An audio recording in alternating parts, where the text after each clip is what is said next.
Kia ore te iwi e haere ake nei I te Karere e hia rau tāngata I kara hui hui atu ki te pai o tū I te Tai Tokerau ki te whakahe I te tono kia maina hia te 8 miliona mita tapawhā o te onepu I te rohe. No te rānei pōwhiri tia e ngā kura tuarua o te ahurei Polyfest ki rungi I te marae o Te Puea. Ko te piki kōtuku o Ngāti Rongo mai, te kapa I eke ki te taumata I te whakataetai kapa haka ārohe o te Arawa I ngā rangi whakatānei.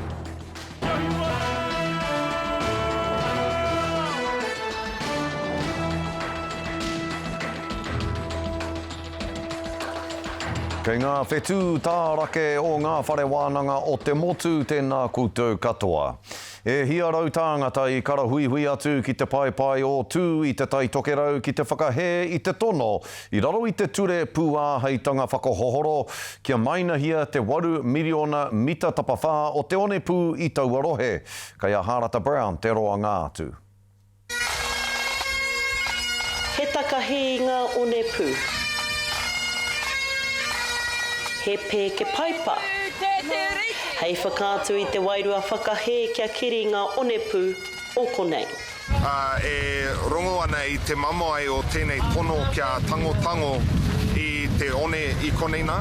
E tino tautoko ana hau I ngā whakahaere I tēnei rā, me te mihi nui ki te iwi kāinga a patuhara keke, ki ngā hapu tini, me ngā iwi o tēnei rohe, e mihi ana ki ngā kai kaunihera I puta mai, me mā pāre mata hoki.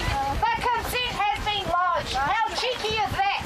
Tōpu ana ko ngā uri o te rohe rātau ko ngā kahika mai te hiku, whangarei heke iho ki te kaipara. They're actually involved in the process while it's gone to fast track. Otherwise, it would have come through our office in Wāhanga. Therefore, we are here as councillors, 3 of the 9 councillors, to hear the voice of this community. Ko te hiamana o te rohe anō hoki a matua pita tipene no reira, mā te mahitahi, mā te haka kotahi ana, ka kite ai te kapitara, ka kite ai te whanganui ātara I te mana o te Tai Tokerau. It's not a renewable resource. The sand that's in the sea there is from a volcanic blast millennia years ago and it's not going to replenish. I just don't think they should be touching it.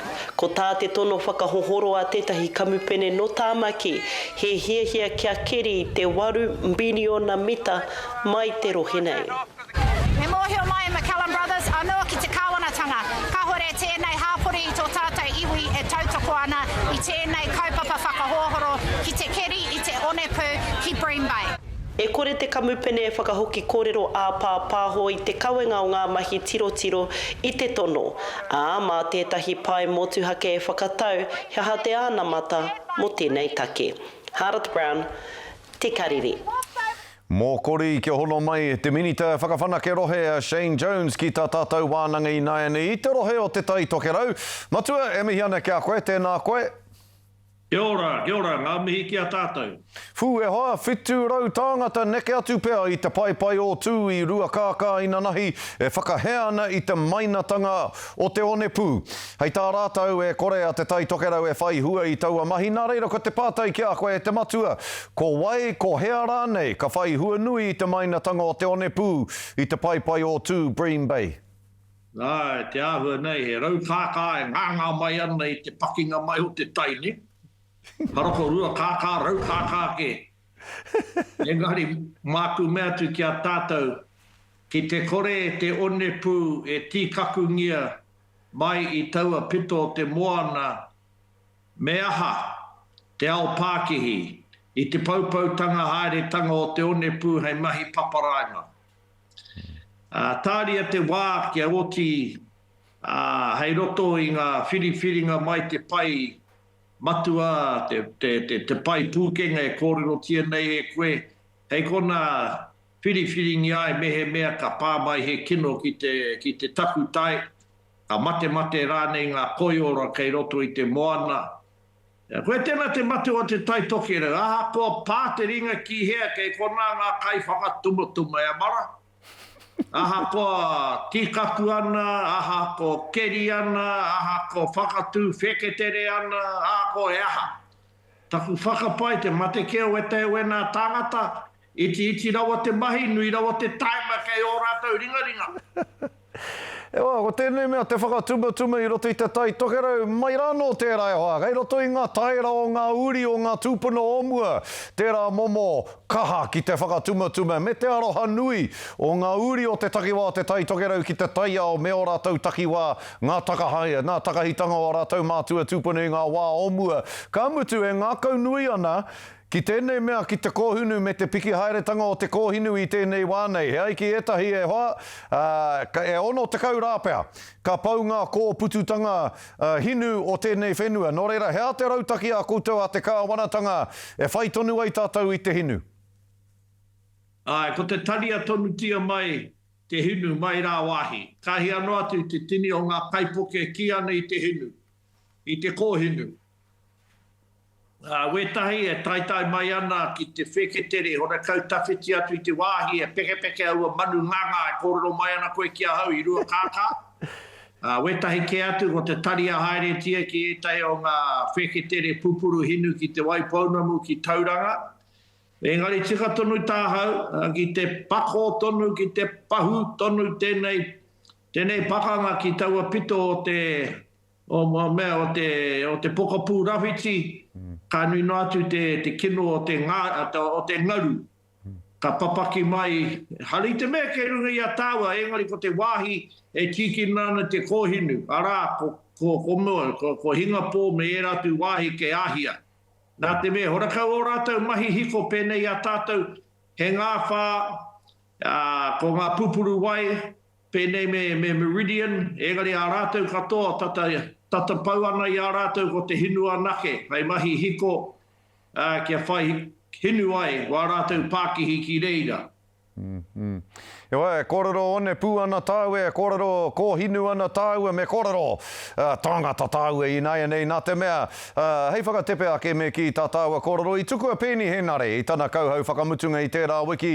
I reira hoki te whakaaro, te manako pēa o te iwi Māori, ko ia pēa te premia Māori tuatahi o tēnei whenua, auare ake. E pēa anō whakaaro ki te wehenga o pēni henare i te ao tōranga pū. Ai, māua tahi ko winitana, i pauri māua i te whorenga o te rōpū reipa, i tautoko ia kia whakatahuriti ai te whakatau i te wā, i whiwhi ai te pāti Māori, i te turu, i te tai i tāmaki makauru. A te wahine rā, i puta mai ai i te marae manurewa. E hoa, ka whanotoa, ka whanotoa pēni engari ka riro i te mutunga o ngā kaute i ngā haora nonohi o te pō. Tōna tikanga, pai ke atu me i haka i te rōpū reipa ki a talia tēnā take ki te aroro te kōti. Te korenga o rātou e pai ki a pērā, nā pauri anau ko puta taku tamaiti a pene ki waho. Engari tāri e te wā hoai ka mōhio, hoai ka hua mehe huarahi anō mono hoki mai ai. Huarahi pēa mā o te aroa tuatahi tērā huarahi e ata whakarite ka hoke anoa pēni henare ki te whare pāre mata i rungi te wako o te aroa tuatahi. Waika hua, waika mohio. Mihi ane kia koe te matu e Shane, tēnā koe i tō whakawātea mai a koe. Ki te karere nei, ia te wiki, ka mihi te ngākau kia koe, tēnā koe. Ai, kia ora. Hoi anō, whakatō noiho i tērā kākano ki te māra o te aroa tuatahi. Hei ata tā uwhiuwhi mā rātou ki te wai. Hoi anō, e hia mano tauira ka eke ki rungi i Tatamira, hei roto i ngā wiki e toru e tū mai nei mo te 50 mātahi o ngā ahurei Polyfest. No te rānei pōwhiri tia i ngā kura tuarua o te ahurei ki rungi i te marae o te Puea, i reira a mārena mane Anei tāna pūrongo. Tūwhera te ana te tai ope ngā poronihia 2,200 maono me etahi panonitanga nui. Ko te timatanga, ko te tūnga o te pōwhiri ki te Puea Marae. I hau mai tō tātou ariki nui te atairangi kahu, ki runga o ngā tapua i te wā i tua i wenei kaupapa i ngā kura. Nurera mā kona, tino hono tata nei, a kingitanga, a tainui waka ki tēnei o tātou kaupapa. It's cool to see that, like our Samoan matai, he was like saying that it's very sacred to be able to bring us to a marae. Kua wehea e ngā kaiwhakahaere o te tai openga nui ki ngā wahanga e rua, ka tūtuatahi ko ngā Atamira Pasifika, ka tahi ka whai mai ko te paparewa Māori. It's come to a point this year where we can no longer be held in one venue at one time. So it's very exciting for us to be able to move forward into the future in our 51st year with that two events, but still under that one banner, that kaupapa of Polyfest. Anā ko te kaupapa i tēnei tau, he toa tai ao taiohi no te moana nui a kiwa, ake. E mōhio ana tātou ngā kino o te wā, kei te pāngia. Ia tātou nei whenua Aotearoa nei hoki. Haramo ngā mautere nahe, mō tātou nei wāhi tapu urupā, ko tino pāngia i ngā āhuatanga o te taiao. E ai kia rātou, mā tēnei whakarere kētanga, ka nui ake te wāhi kia whitikina ai, ia ahurea. Kua nā kupu kōrero e mahu e te mai e ngā tupuna, pera noho ki te ruruhi nei, mahia te mai hei painga mo te iwi. Tū ai a tātou whanaunga no te moana nui a kiwa, hei tēnei winarei ki te pai o manukau. Hei te toru te kau o tēnei marama, tū ai te paparewa Māori ki te whare tāpere o manukau. Mārena mane, te karere. E kare mā, hei muri ake i ngā whakatairanga ko te piki kōtuku o Ngāti Rongomai, te kapa i eke ki te taumata i te whakataetai kapa haka ārohe o te Arawa i ngā rangi a whakatānei, ka rongo kōrero i ngā pauako.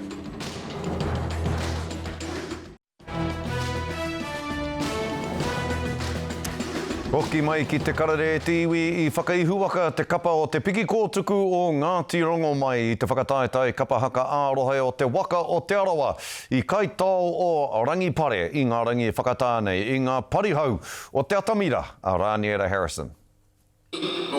Tauhāna ko Rongomai te paratau whakaharahara. Te piki kōtuku! Ara ngā toa rōpū o te Arawa. E no runga mai o rā kei ao, ko te piki kōtuku o Ngāti Rongomai. Ko te ana mata tēnei e ki tēnei. Ko te ana mata o te kapa. O Ngāti Rongomai hoki. No reira, huarahi pai kia anga whakamua te kapa ki te matatini. Ai rā pēa kei tōna te kaumano katoa ngā kaimā takitaki i pōi mai ki te kaitao o rangipare, o tira ki te whakataetai kapa haka ārohe o te Arawa i ngā rangi whakatā.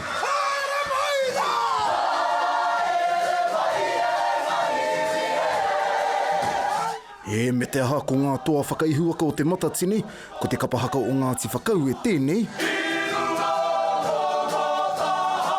Ko hoki mai nei ki te wā kāinga, ko eke nei rātau.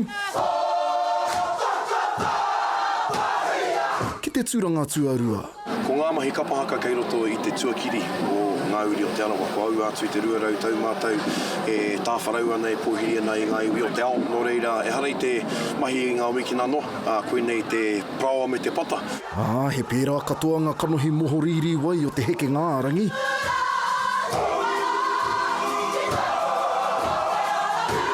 Koia tētahi whakapaetia kā eke ki te tūranga tuatahi i tēnei tau. E nā te kairangi o te tūi eke tonu ai ki te tūranga tuatoru, kua hoki anō ki te matatini a te rātau, hei kanohi o te Arawa waka. Ia tērā brief? Deadly. Pai.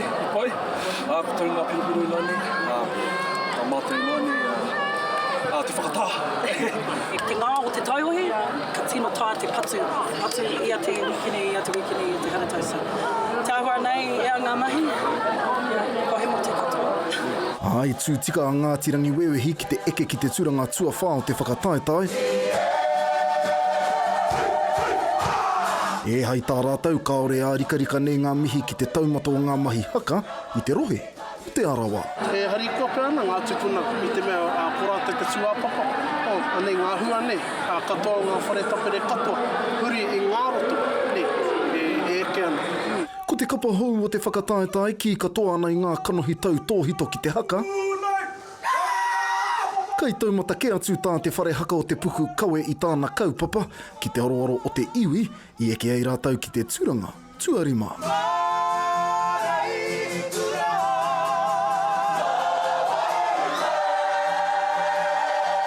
ko te tokoiti o te tokoiti e koro ana mō te hunga pēnei Auntie Kathy, te hunga pū aroa e whawhai ana mō te reo Māori te take. Ko te kaupapa nui i haria e mātou i te rānei he whakanui tauahunga. Me pēnei pēr te kōrero, ku aroa kua hia nei ngā tau. Te motu e tatari ana kia tū. Tēnei kaupapa i runga i te whakapono aku i mā koro mā nā rātou. Te reo i whakarauora i te wai a rātou. Ko te tīkiti whakamutunga ki te kanikani nui ki te matatini a te rātou. I riro katoi ngā ringaringa o tūhaurangi ngā tiwahi ao.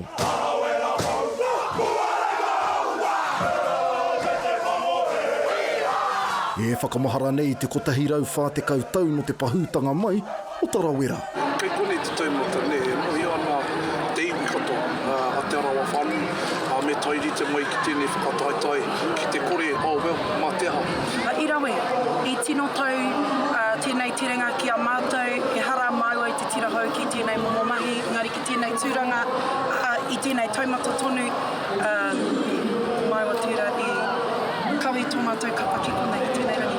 E ngangahu mai ana te kounga o ngā kapa mai i make tū ki tō ngariro. E upoko tū takitaki atu nei ki te matatini a te rātau. Rānira Harrison, Te Karere. E kare mā kua Waimari e tātou i te pauako i te kapa o te piki kōtuku i a tū ki te rangi Curtis e Parata. Tēnā koe, mihi ane kia koe. Tēnā koe kei te uri o te matapūnenga, te uri o te panekiretanga, o tira.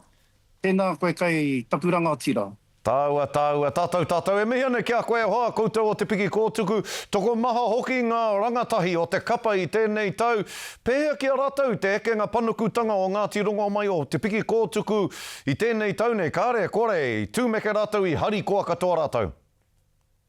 Ko te mea mīharo, me ponoa hau, ko te mea mīharo, he tamariki wera i tupu katoa ki te kura. Te toko maha o rātou i tupu ki te kura. Nā rere e mōhio ana rātou i nā ui, nā wai, nā āhuatanga katoa hā ko te aha. Pea anō rā i tēnei rā, kua whakamānawa tia rātou e nā hua nui o te wāhinaro. Nā reira, kei te koa te nākau, tēnei hunga rangatahi, no Ngāti Rongo mai kamutu, he uri whakaheke whakapapa rātou katoa. Kamutu, ko etahi o ngā titonga e te rangatire e tuki, ko etahi o ngā kupu i hāngai tonu ki te hunga rangatahi, roto i a koutou, waiata a koutou, haka. Engari, rongo hoki au, i te kōrero nei i a tahia te marae, i roto i a koutou mahi. Hea te tikanga, hea te roanga o ngā whakamārama mo tērā kaupapa, tahia te marae, tahia te marae. Kai roto i tērā horopaki e me te atu ana. Ana he wā tō tēnā tangata, he wā tō tēnā tangata, e tū hei kaiako a kamutu, he wā tōna e tohu atu ki tōna piki tūranga, e tū, he wāhi mō ki te tiaki i tō marae. Nā reire hare i te mea, he mea tahi noiho i te marae, he mea kairoto i tērā horopaki, he tiaki i tō marae, he tiaki i te tāhu o te takatoranga o tō marae, me ona tikanga katoa. Tāhua e tēnā whakaoroa, tāhua hoki tēnā kōrero, tahia te marae, tahia te papa. Miharo te whakaeke a te piki kōtuku i tēnei tau. Tuki, i whakatau koe, kia mutu o tū atamira i ngā wiki tatanei. I uaua rānei kia pērā tō whakatau, ka uaua hoki rānei ngā tau keimu i a koe i Naenei e te hoa, i te kaha moke o ki tērā ao, i mohio ai koe, i taunga ai koe, i mati here tia ai e koe, te ao o te tū atamira. Ka moke rānei koe ki tērā ao i Naenei? Karekau, aha ko taku hiakai, kia tiaki tonu i te pai kauka o te ao kapahaka, kia tū tonu rā hau ki runga i te pūrei haka o tūmātauenga. Kai roto au e ora ana i enei rangatahi o te hau kāinga. Nā reira kua hua tauri kura, kua nākau mākoha hau i te āhuatanga. Me te kōrero rā, he wā tōna me hoatu tō rā kaumatua ki te hunga, e mohi o te ana, ki te tiaki i te ao, o te ako, o te whanake ake o te tangata. Ka reira kāre wā kūraru. Enei korero mai nei koe, he tohu o te whakaiti. Tohu o te whakaiti me tā te whare hui e ki ai ana, ko te whakaiti te whare o te whakaaro nui. Kai te whakatinana koe e nā momo korero, e nā momo mātā pono. I tukuna mai nei e te whare hui e kia tāu e hoa kamihi atu kia koe e nā korero. Ki he atu i naene mo te piki kōtuku e hoa paku whakatāpea, ka tīmata anō ai? Ai, well, kai koe nei ahau i naene e kaitaku rangatira, kaitaku tohunga. E mahi anei te mau the lawns, me wera momu ahuatanga, ana kua whakawhenua anoa hau i ki nā mahi o te kāinga. Engari ka tika koe, ka hoki tere nā mahara ki tō tātou nā ruanuku, ki tō tātou tohunga kia te whare huia. Ko te mahi o te kapa i naene, he noho i rato i te ripa tau ārai o te noho whakaiti.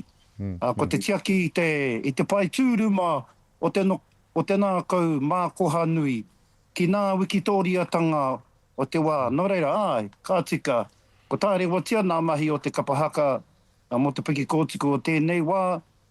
Nā reira, ai, ko hoki atu ki nā mahi whakawhenua o te wā. Karawe, mihi ane kia koe te rangatira tuki. Ko tīmata rānei koe ki te whai whakaaro, he hanga momo, kaupapa, ka titua e koe, kāta whakaraupapa hia rānei e koe, hei kawe mā te kapa, ki te matatini a tērā tau, ka waiho atu te kapa haka rānei ki rā haki mo tēnei wānei. Taha tito, taha haratau, taha atu rānei, whakarite i ngā rākau, e rā momo ahuatanga, katoa ka waiho mo tēnei wānei, kia wā te ai koe ki tō whānau.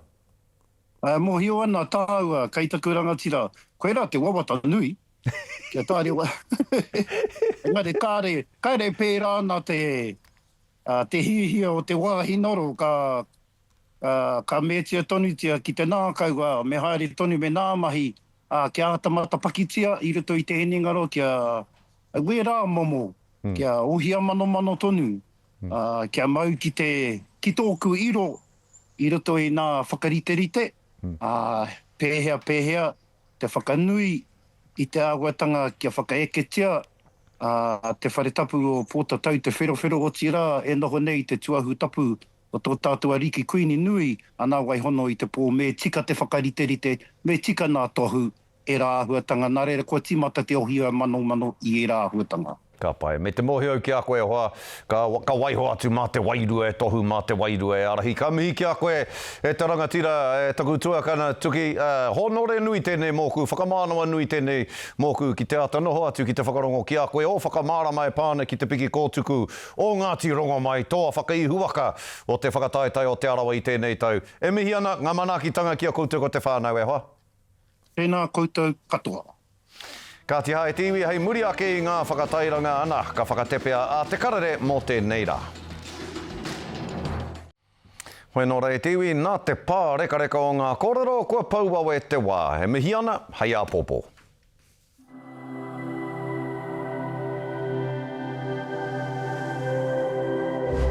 Ko te reo, te take.